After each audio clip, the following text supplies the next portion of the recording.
Manx Radio Sports, brought to you by The Print Shed. Visit theprintshediom.com today to set up your personalised web shop for your sports club or business. Welcome to Friday Sport Preview on Manx Radio. I'm Rob Pritchard and I, along with our team of correspondents, taking a look over the next hour to the latest sporting action taking place on the Isle of Man and beyond this weekend. Coming up in tonight's programme. In Manx football, two heavyweights of men's football here on Ireland meet in the Ecap FA Cup semi-finals. The semi-finals also taking place in the GH Corlett Woods Cup this weekend. And amongst Saturday's league fixtures as well, Colby looking for the chance to extend their lead at the top of Ardern and Drug Unlimited Division 2. In rugby, another busy weekend on the cards. In Regional 2 Northwest, Douglas on the road at their playoff rivals, witnessing what could prove to be a very crucial match indeed coming toward the end of the season. Both Vagabonds teams are in action. Vagabonds men host Conan Nelson in Counties 3 ADM, Lancashire and Cheshire's Minor Conference League at Ballafletcher on Saturday. Vagabonds ladies, they are away at Aldwinians in Women's NC2 North-South. The Hartford Homes Manx Cup also returns, so the Nomads could book their place in the final if they defeat Ramsey on home turf tomorrow. And in hockey, the penultimate weekend to the 2026 Isle of Man men's and ladies season beckons on Saturday. Numerous titles still up for grabs across the divisions, including the Ladies Premier League. We'll also be hearing from the new two-time champion boxer Sam Rennie as well on his latest victory and how he's targeting international glory going forward. And also, motorsport, the 2026 Andros Racing Association Championship season gets underway at Jurby this weekend. That is all to come this evening.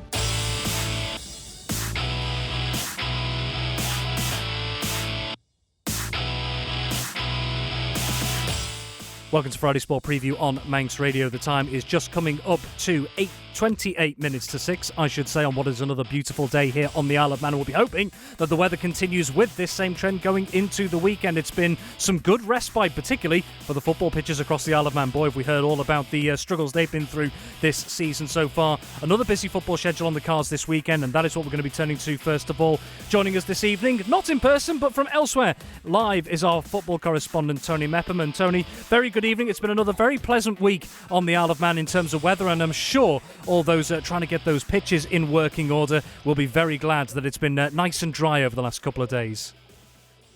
Absolutely spot on, Rob, because we had our first midweek night game on Tuesday, St John's against Russian, and hopefully this is the start of the good weather, and the light nights are coming in, the light mornings, and next Sunday when the clocks all alter, then hopefully we can look to arrange some more games. We've still got an awful lot of football to play, but now we come up to the business end, and with the FA Cup semi-finals and also the GH Corlett World Cup semi-finals tomorrow, we've got a great weekend of sport involved in football.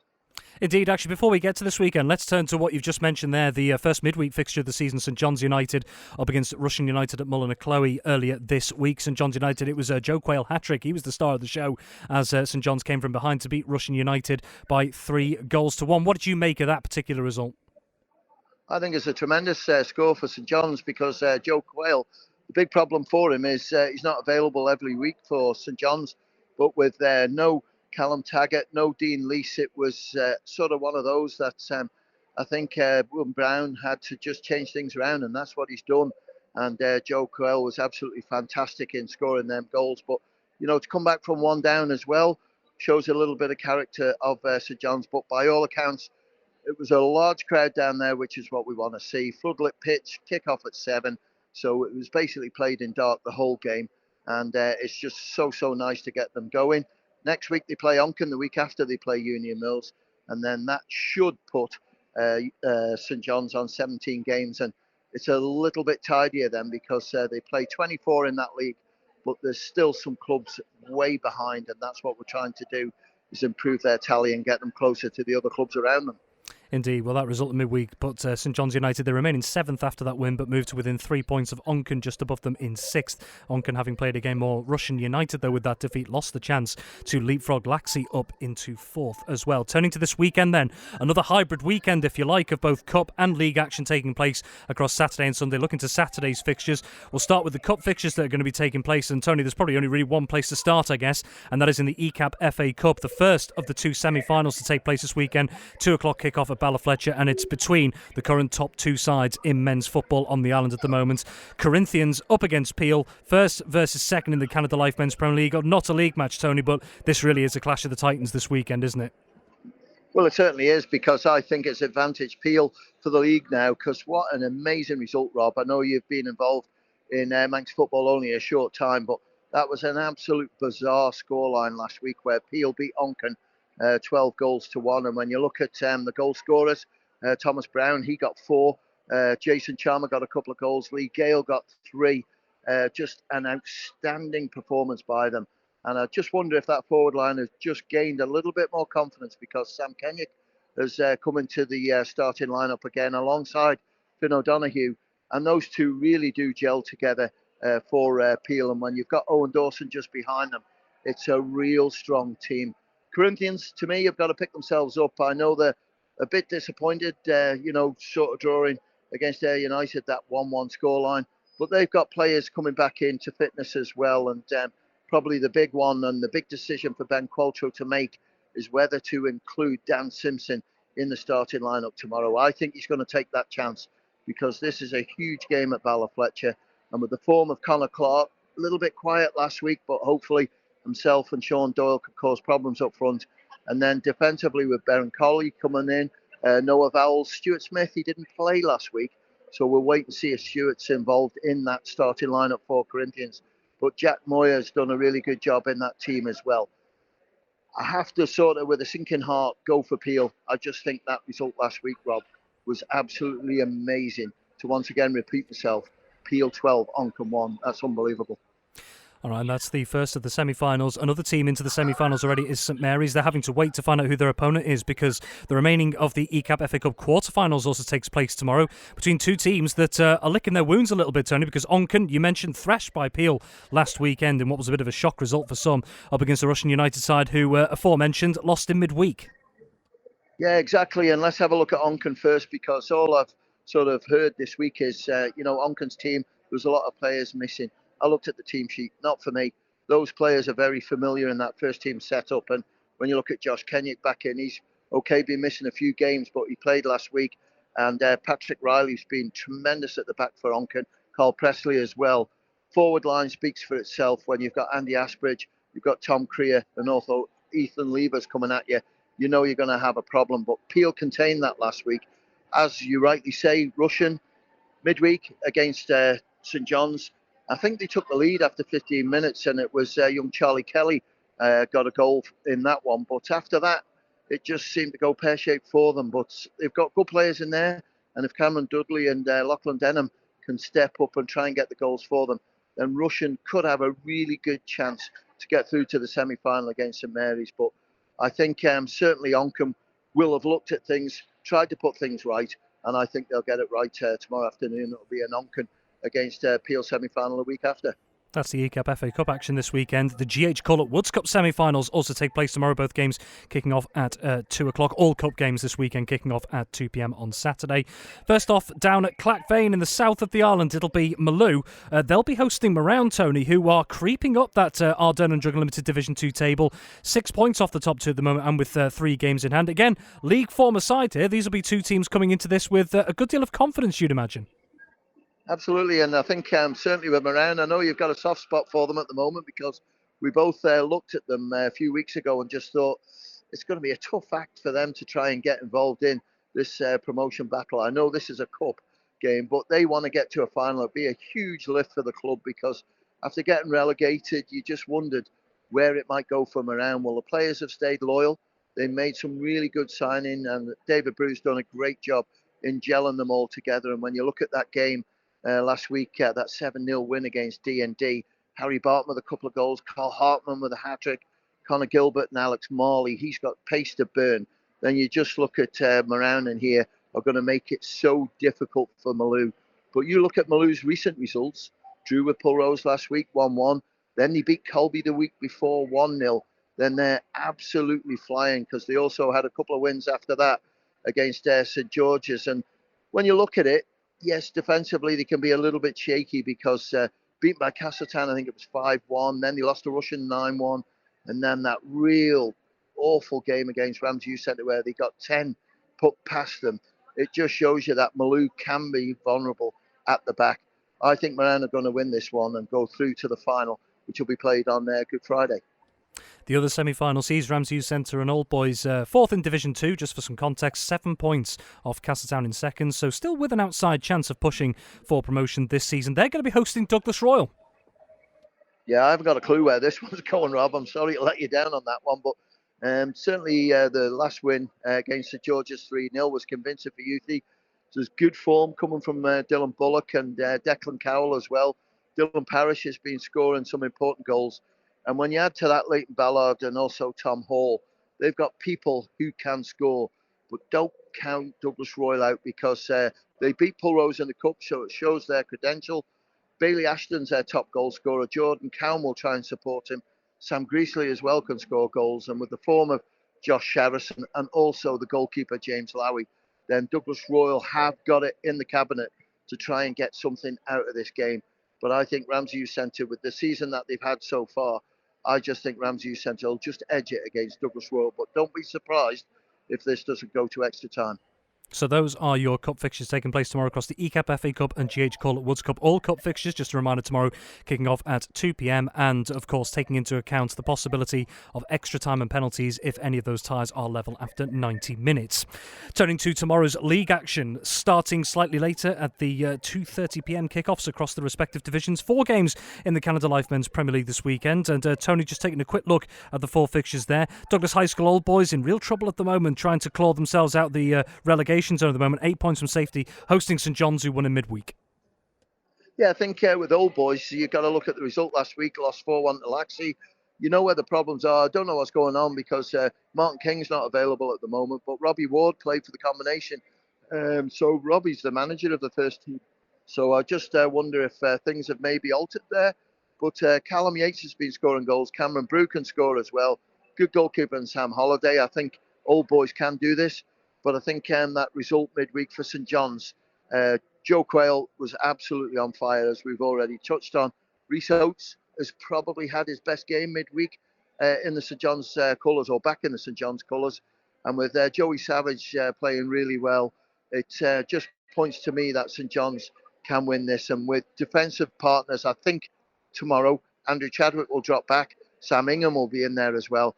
I think they'll deal with anything that Old Boys forward line put forward, and Jamie Cook might be playing as well. So to me, it reads for a St John's victory. And at Victoria Road, Braddon versus Union Mills, 11th versus 10th. So in terms of positioning, just above the relegation zone, but with a healthy cushion, both these sides at the moment. Tony, mathematically, nothing said and done at the moment, but are these two virtually safe in your eyes? I would say so. Certainly, Braddon defensively over the last couple of games have conceded 12 goals. So that doesn't help. But I watched them against St Mary's, and Ryan Edwards looks a really good player up front. He's tricky. Nick Harvey, we know his strengths that he brings to that forward line.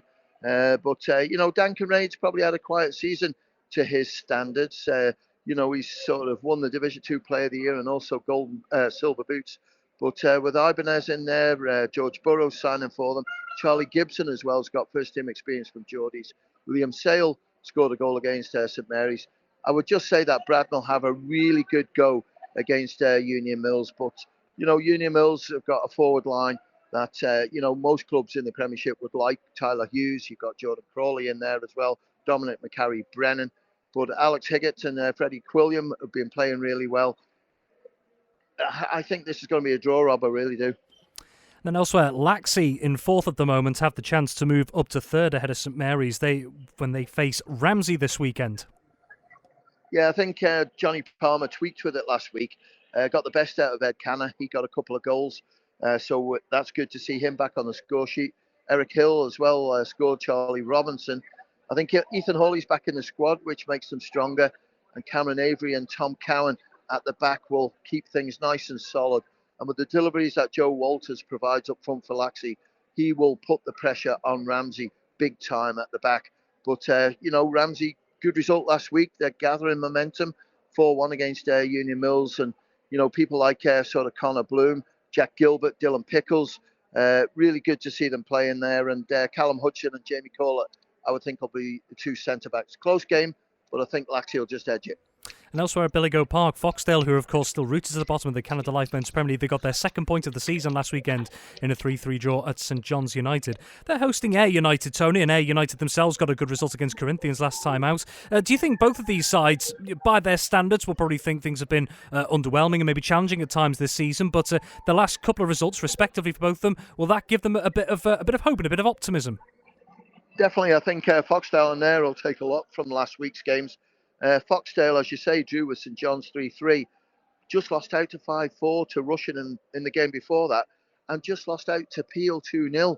So that shows you where Foxdale are. But the big problem is Kwanda Salamanda, I think it is, the forward that's up front. He's really quick.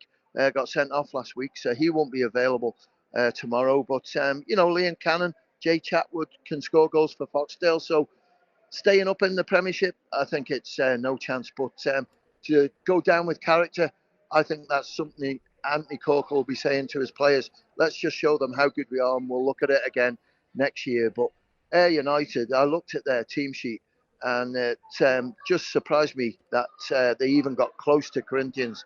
And there's some names in there I've never heard of for Ayr, so well done to Phil Quayle, who played himself, bringing them in. And that's Joseph Devaney, Sean Crawley, and Anthony Murdoch. We know him. He's come back into the squad and really helped things. Ayr United, when you look at that league table, Rob, they've only got 3 league games to play after the Foxdale game. So anyone saying that there's a mad panic out there with fixtures, some clubs have, but some don't. I'm going to go for Ayr to win tomorrow. OK, our Durham Drug Limited Division 2 tomorrow, just the 2 games there. We'll come to the one that concerns one of the teams at the top, the team at the top, Colby. They're currently 7 points clear at the top, ahead of Castletown, who have played a game less. Colby could at least temporarily go 10 points clear this weekend if they take victory at home to St George's.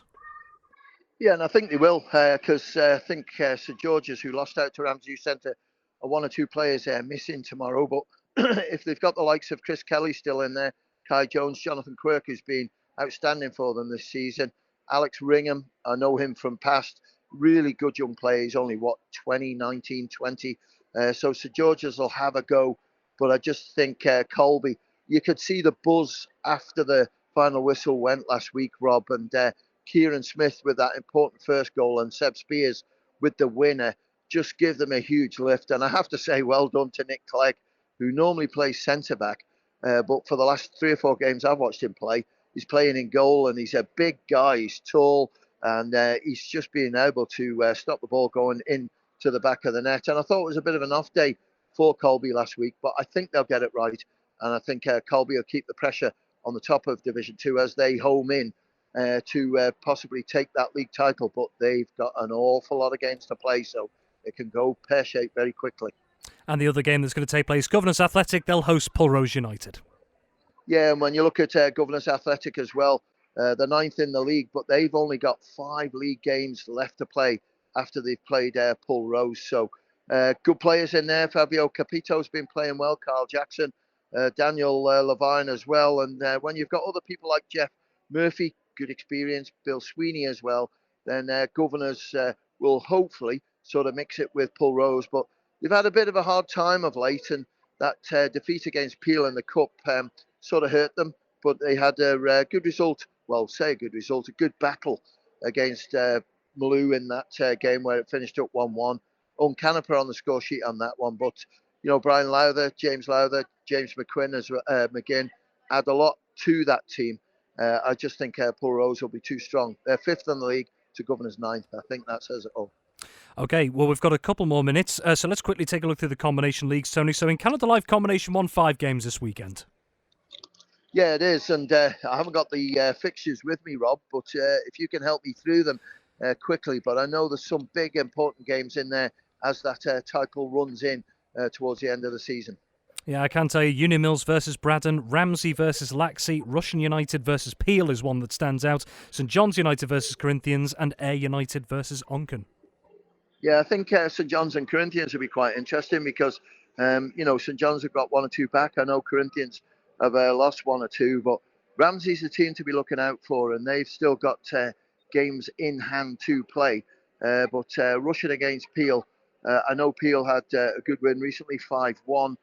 They've got a lot of quality good young players in there, but I just think the way it's going for Ramsey at the moment, they're the team to beat. And in our Durden Drug Unlimited Combination 2 5 games there, Michael United will host Ramsey Centre and Old Boys. Douglas Athletic are at home against Jims. Morown will welcome Colby. Douglas Royal at home to Governors Athletic, and St George's at home to Castletown. Yeah, and when you look at all those games, you'd say that they'll go to plan as where they are in the league position. And, Pulrose top of the table, you've got Douglas Athletic just off them. But Ramsey Youth Centre got a little bit of a soft spot for them at the moment, Rob, because they've put in some really good shifts in, scoring plenty of goals. And I think at the end of the season, they're going to be so close. So it's just great to see that, maybe apart from the Premiership, because I think that's near enough done and dusted now after that result last week for Corinthians. But the rest of them is wide open to play for, and some competitive games to come up when then that game start.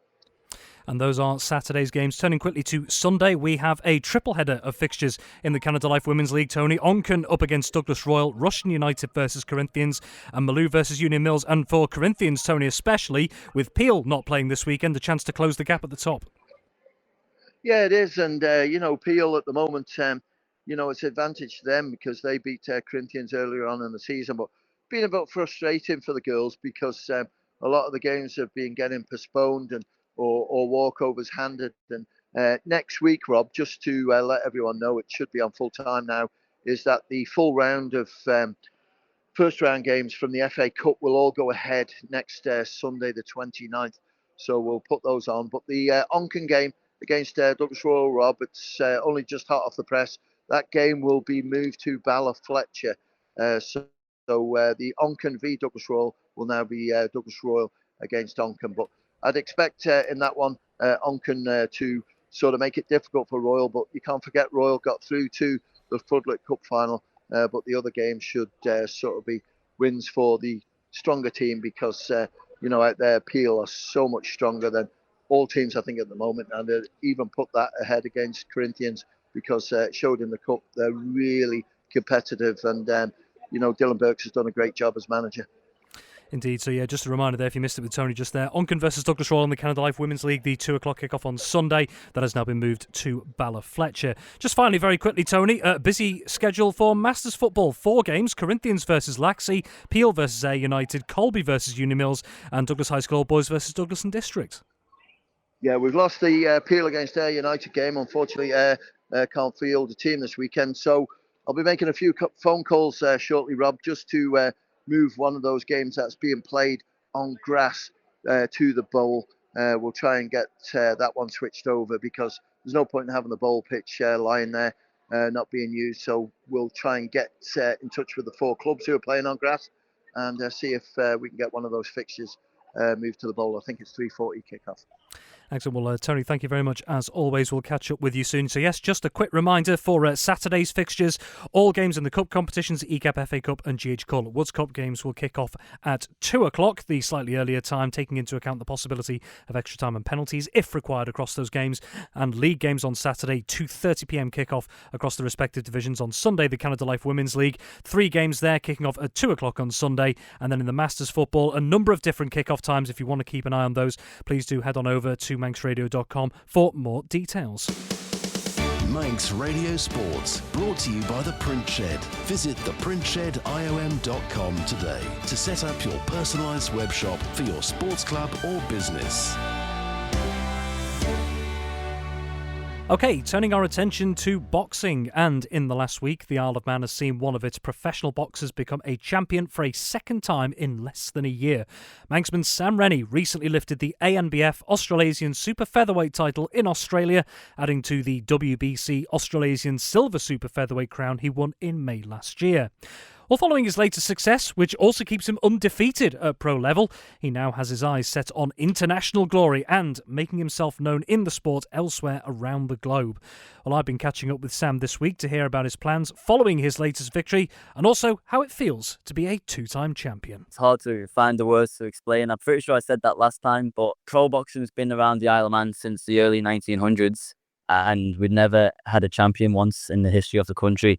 And then I come along and I do it twice in the space of 9 months. So it comes across quite rash when you say it like that, but it's not coming across cocky. I'm just proud of myself, and I hope I've done the island proud. That's 2 title belts in the space of less than a year. What's been the key to having these 2 successes in such a short space of time? I'm just trying to climb the ranks. I'm just, hungry for success, and, I've got good people around me. I've got a good team around me. I'm fighting good opponents with winning records, lads that are ranked higher than me. I'm just chasing all this glory. I want to see how far I can go in the sport. It started off just be a pro champion, and now as a 2-time pro champion, and I'm the king of Australia and Asia. Hopefully one day the world. Hopefully I can become world champion. I know I've got a long way to go, but I'm just keep on climbing. A lot of people, like you say, they'll fight once and then they'll settle off and taper off, and then they'll fight again, and they'll fight a few journeymen or whatever it takes. But me, I'm just thinking, balls to the wall and see how far I can take it.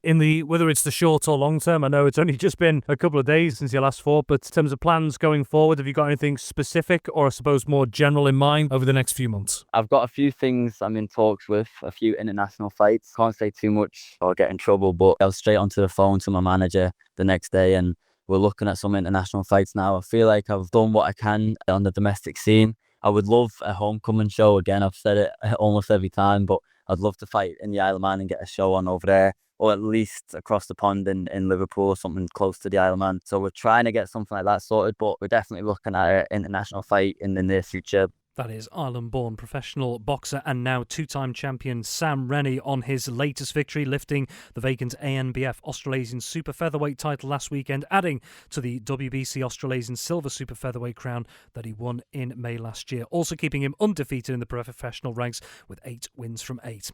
Coming up after the break, we're going to be taking a look at another busy rugby schedule between Douglas and Widnes, 2 playoff rivals in Regional 2 Northwest, and a look at the penultimate weekend in Manx hockey. That's to come. In the meantime, news is next. Manx Radio Sports, brought to you by The Print Shed. Visit theprintshediom.com today to set up your personalised web shop for your sports club or business.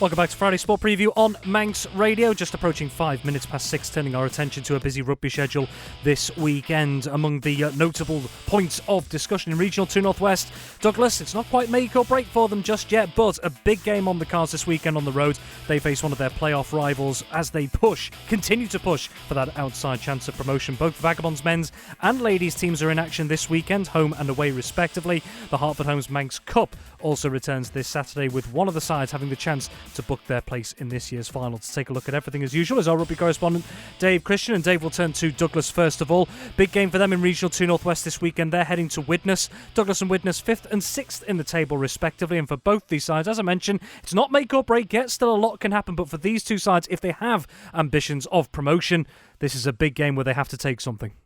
Yeah, it is, Rob, and it's interesting. I've been looking at what RFU North, who the organising group for this competition, they put out some stats as the sharp end of the season approaches, indicating the promotion and relegation positions for all of the leagues. And in Regional 2 Northwest, the winners of the league will get automatically promoted, and it's the next 4 that go into a playoff for the second promotion place. So that means the top 5 is good enough for Douglas. It's unlikely, I think, even mathematically, that they could win now, but top 5 position very much on the cards. They are in 5th right now, but breathing down their necks are Widnes, and they're tomorrow's opponents. Douglas beat them a Portachee, but going away is always slightly more difficult. You've got the disruption with the travel, potentially not getting your best squad out. But tomorrow, Douglas have got, as best as they can, their best side out. Missing, well, we got Blake Snell, the captain. He's picked up a hand injury at work that's going to keep him out for a couple of matches. But on the plus side, Liam Kirkpatrick comes back. He's going to skip on the side and lead them from number 8. He's been missing for just over a month now, and I suspect probably missing him a little bit in going forward with the ball in hand. He's a great runner, a very nice chap as well. I think we had him up here in Friday Night Sport Preview at the beginning of the season as well. So good luck to Liam leading the side tomorrow, and let's hope we can bring home the bacon. Other players coming back in. Simon Hodgenott comes back in. He was on holiday last week. Nathan Robson and Matty Wood are renewing their half-back partnership 9 and 10. That's what got them to top of the table just before Christmas. And also back into the side is Craig Martin. He's going to be the Martin twins on each wing, Craig and Kyle. And that does give Douglas some serious firepower if they can move the ball wide. Pitches should be dry, weather conditions good. I'm backing them to do it. Yeah, just 1 point separating Douglas and Widnes at the moment. Could be a big one in the course of both of their seasons. So the Douglas side to head to face Widnes in the Regional 2 Northwest tomorrow is as follows. So your starting 15, numbers 1 to 15 is as follows. Simon Hoddinott, Josh Campbell, Owen Carvin, Connor Garland, Harry Cartwright, Mark Oldfield, Blake Everson, Captain Liam Kirkpatrick, Nathan Robson, Josh Duncan, Kyle Martin, Shay Waterworth, Harry Hewson, Ollie Corkish and Craig Martin, and Phil Kringle has 3 substitutes available to him this weekend. They are John Dutnall, Zach Wickman and Matty Wood.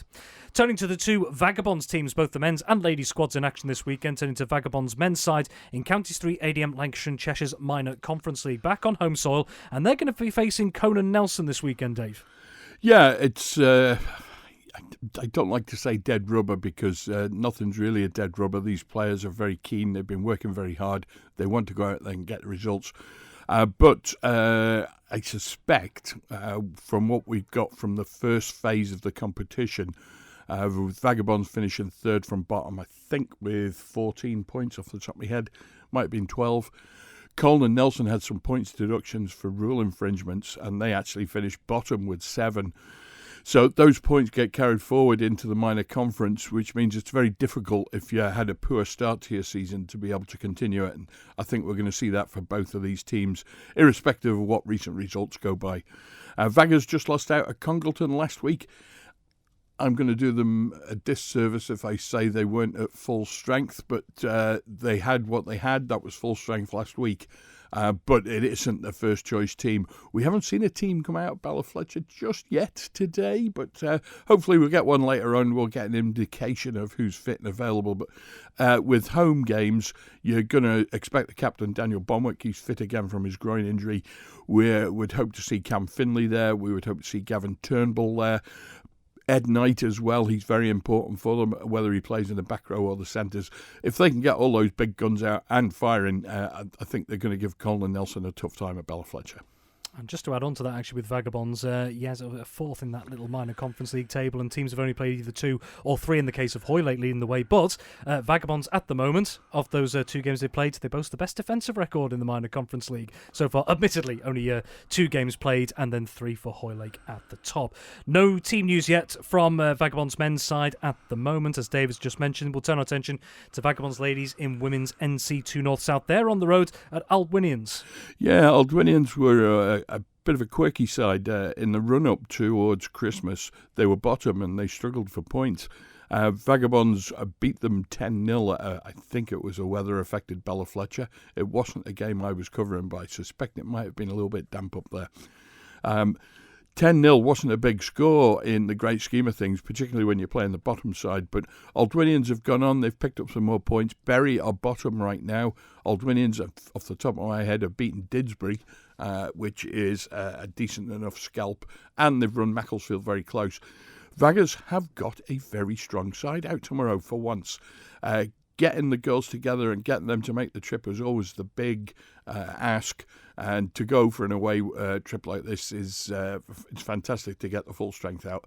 The back row in particular looks very, very good. They were excellent against Bury, a massive win a couple of weeks ago. The new star, B. O'Neill's there on one flank. They've got Charlotte Hurd on the other. And the veteran and the new slimline, Corinna Daly.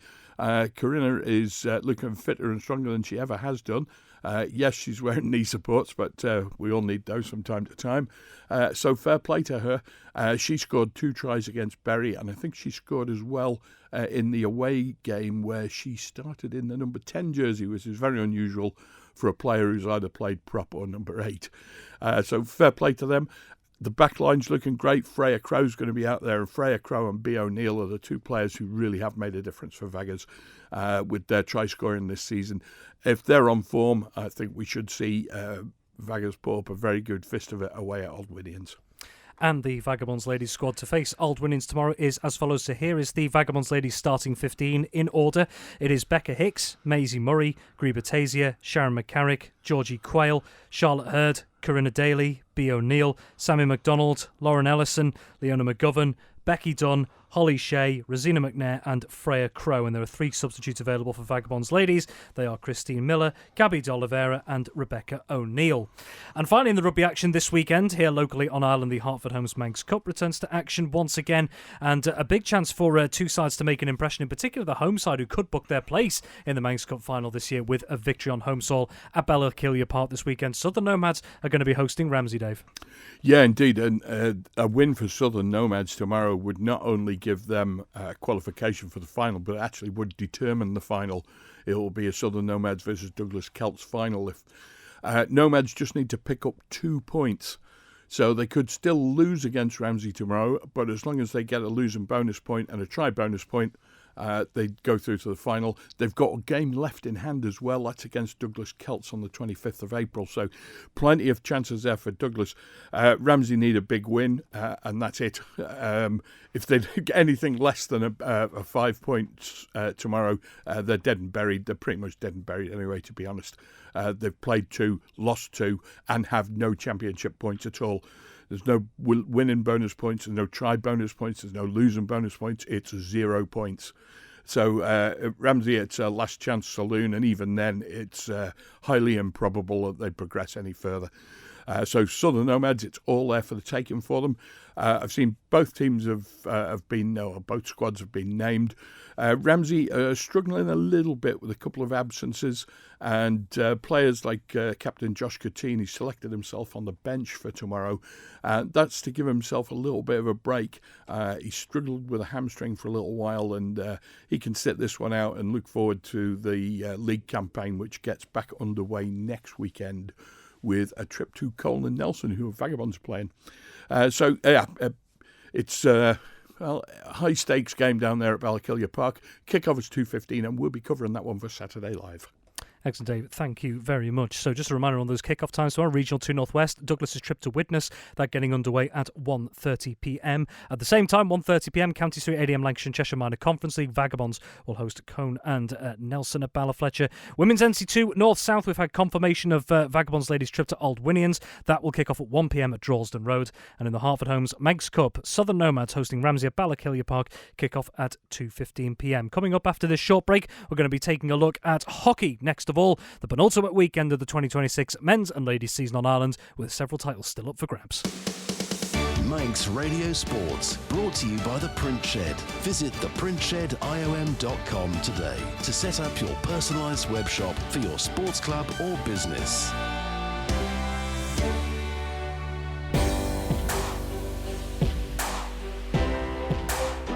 You're listening to Friday Sport Preview on Manx Radio. The time has just gone 18 minutes past 6, turning our attention to hockey, and it is the penultimate weekend of the 2026 Isle of Man men's and ladies season that beckons this Saturday. Numerous titles still up for grabs across the divisions at what is very much the sharp end of the current campaigns. To take us through what is in store this weekend is our hockey correspondent Ben Cunningham. And Ben, before we get to the fixtures themselves, there's I think it's fair to say that you can't have too much more riding on the league fixtures right now. There's so many different permutations that could be happening. Oh, absolutely. There's loads of possibilities and probabilities that could happen in the leagues. They're all looking really close going into the final weekend, which will be next weekend. So, let's see how this weekend goes fixture-wise and results. Indeed, there are a couple of postponements and walkovers which we will get to in due course, but we'll start by taking a canter through the leagues, starting with the Men's Premier League. All 3 games due to go ahead. 2 of those early pushbacks at 12:35. One of those at the NSC sees Vikings B bottom of the table at the moment. Well, bottom of the table and actually out the running, it must be said. Vikings B, they've already been relegated, up against Castletown A. Yeah, Castletown A getting that point last weekend in a crucial game that they got that point from, meaning Vikings B were relegated. Vikings B, I'm sure they'll just go out there and see what they can get, but Castletown A survive. And elsewhere, the other 12:35 pushback at Castle Rushen High School. Ben, this is the one that you're going to be covering for Saturday Live as well. It's first versus second in the Men's Premier League. Now, Bacchus A at the top, 8 wins from 8. They are a whisker away from securing yet another Men's Premier League title, all but mathematically there. They're 4 points clear of Harlequins A in second, who they play this weekend, and with a much better goal difference than Harlequins. So Bacchus A, Ben, all they have to do is avoid defeat here tomorrow. Absolutely, and I'm really looking forward to going to cover this game, because if it's anything like the previous encounter, which happened earlier in the season, it was an absolute thriller, and Backers just snatched the win off Harlequins earlier in the season, so hopefully it'll be the same again this weekend. It'll be a really close game. Harlequins have had a fantastic season, but you look at Backers, they're undefeated and have scored a monumental amount of goals. It's really 56 impressive. goals scored and 6 against. It is a phenomenal record, that, isn't it? And the third and final game in the Men's Premier League this weekend is a 5-2 pushback at QE2, and it's a mid-table clash. Vikings A up against Valkyries A. Yeah, this one will be really close. Vikings A obviously will be wanting to get the win because they are just behind Harlequins, 2 points behind. So a slip up for Harlequins, and potentially Vikings could snatch that runners-up spot off them. However, Valkyries, though, they'll want to try and make amends from their season. Unfortunately, the men's season just hasn't quite gone the way that they wanted, but they are safe, so I'm sure that they'll go out there and try and get a good win. In the Ladies Premier League, 2 of the originally 3 scheduled games are due to go ahead. One of those at 5-2 at the NSC. Castletown A up against Vikings A, and Castletown A could make it back-to-back Ladies Premier League titles if they were to win this weekend, and Valkyries A in the other game were to lose out. So, Ben, first off, Castletown A versus Vikings A, do you see the Southerners getting the job done? I do, yes, definitely. Vikings A haven't had the season that they really wanted. A couple of big players for them have been missing due to injury and other commitments. However, though, Castletown have kept their squad strong all season, and they've not lost any players really from their squad that they had last season. So they've looked unstoppable. Okay, they've had a couple of little slip-ups here and there through the season, but they are looking on course to make it back-to-back league champions. And the other game, 5-2 at King William's College, Valkyries A in second, up against Castletown B at the bottom, who are already relegated. Yeah, so a tough day for Valkyries B, for Castletown B, who will be up against Valkyries A. Of course, Valkyries A will still want to make sure that they get the job done tomorrow, because, like we say, it's still all up for grabs. The other game that was due to take place 5-2 at Castle Rushen High School between Backers A and Harlequins A, that's actually been awarded as a home walkover to Backers A. Harlequins unable to field a team this weekend. Turning to Men's Division 1, all 3 games due to go ahead at the moment. Just quickly take us through those, Ben. Yeah, so the 11:05 first game in Men's Division 1 is Valkyries B against Backers B. I'm going to go for a Backers B win on that one. That's at the NSC. 12:35, you've got Castletown B take on Valkyries C. That's at QE2. I'm going to go for a Valkyries C win there on that one. And then Ramsey A against Harlequins B at Ramsey Grammar School, 12:35. It's going to be a tough task for Harlequins to get one over the Northerners, but they could potentially do it. Ladies Division 1, 2 of the 3 scheduled games going ahead. The one that isn't going ahead, the 3:35 pushback at King William's College, Backers C versus Castletown C. That's been awarded as an away walkover to Castletown C. Backers C unable to field a team, but still 2 games in Ladies Division 1 this weekend. And a big one at 11:05 at QE2 between the top 2, Backers B v Valkyries B. This one could potentially decide the league title going into that final weekend. We'll wait and see how that one goes. And then at 5:2, you've got Ramsey A against Vikings B. Ramsey A looking really good. Vikings B's form just slipped slightly. I'm going to go for a Ramsey A win on that one. Men's Division 2 now, only one of the 3 scheduled games going ahead this weekend. That's because the 12:35 pushback between Castletown C and Backers Colts, that's been postponed, and that's due to player commitments in the England Hockey Championships, which we'll mention in a moment. Elsewhere, the 3:35 pushback between Backers C and Harlequins C, that has been awarded as a home walkover to Backers C. Harlequins C unable to field a team. But one game taking place, the late pushback 5:5 at King William's College, Ramsey B versus Vikings C. Yeah, and Vikings C will be wanting to keep the pressure on at the top of the league. Of course, Backers Colts just sitting above them in that top spot. It's going to be a tough day for Ramsey B, but I think it's going to be a Vikings C win on the day. And in Ladies Division 2, one of the scheduled 2 games going ahead. The game that isn't going ahead, 11:05 between Valkyries C and Harlequins B. Tomorrow, that's a home walkover to Valkyries C. Harlequins B unable to field a team. The other game, 3:35 at Ramsey Grammar School, Vikings C versus Ramsey B. Ramsey B flying high at the top of Ladies Division 2, and I think it's going to be unstoppable to stop them. I'm going to go for a Ramsey B win on that one. And one thing just to say, Rob, the Valkyries Harlequins game, okay, it has been awarded to Harlequins as a to Valkyries C as a walkover, but it is going to be played as a friendly, so a mutual friendly between the 2 sides. Very well, thank you very much. And that's not the only hockey action. We'll just quickly turn away from what's happening on Ireland this weekend, because 2 of the Isle of Man's national junior sides are in action this weekend. Semi-final action in the England Hockey Championships nonetheless, Ben. Absolutely. So we've got the Isle of Man under-16 girls. They are away at Northwich City girls, and that's at Northwich City Hockey Club. Pushback is at 2:30. A really strong squad, and it's great to see that the Isle of Man Hockey Association is also fielding a umpire for that game. That's Emily Milton, who's going to be representing the Isle of Man Hockey Umpires Association in that game. And then the under-14 boys, they are away at Oxford Hawk Boys, and that's at Oxford Hawks Hockey Club. Again, 3:30 pushback. We wish them both all the very best, and hopefully they get both into the final. It'd be great to see both teams get into the final.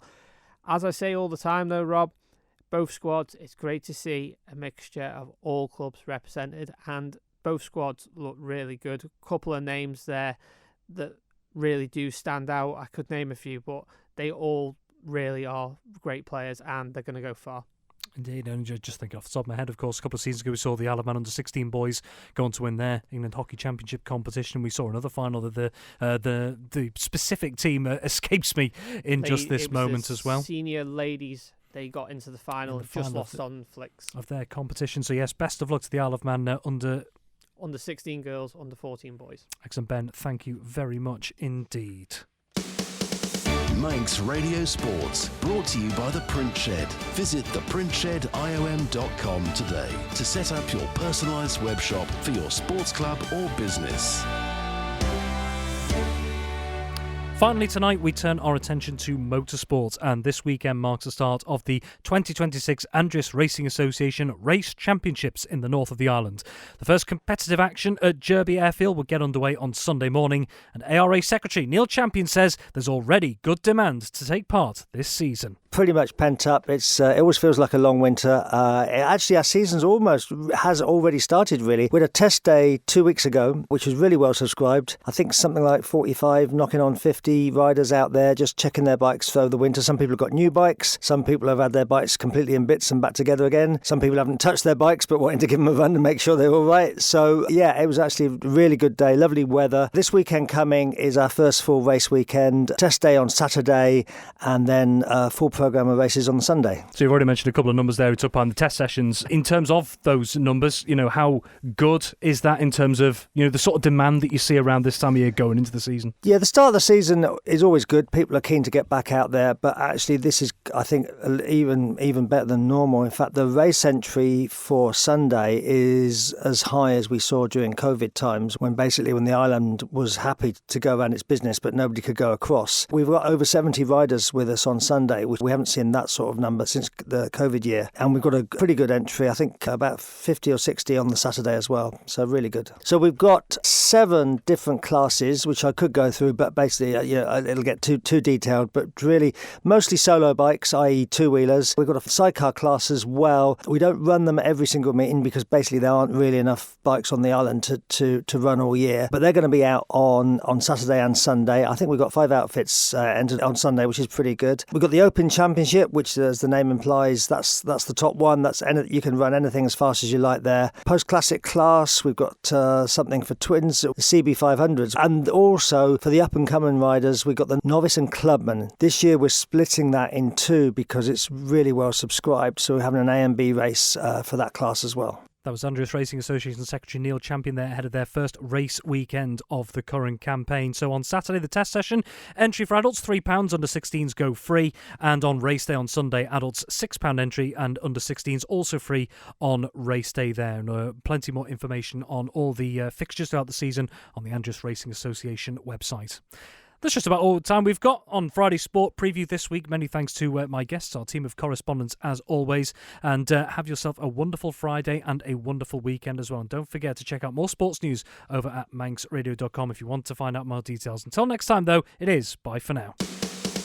Manx Radio Sports, brought to you by The Print Shed. Visit theprintshediom.com today to set up your personalised web shop for your sports club or business.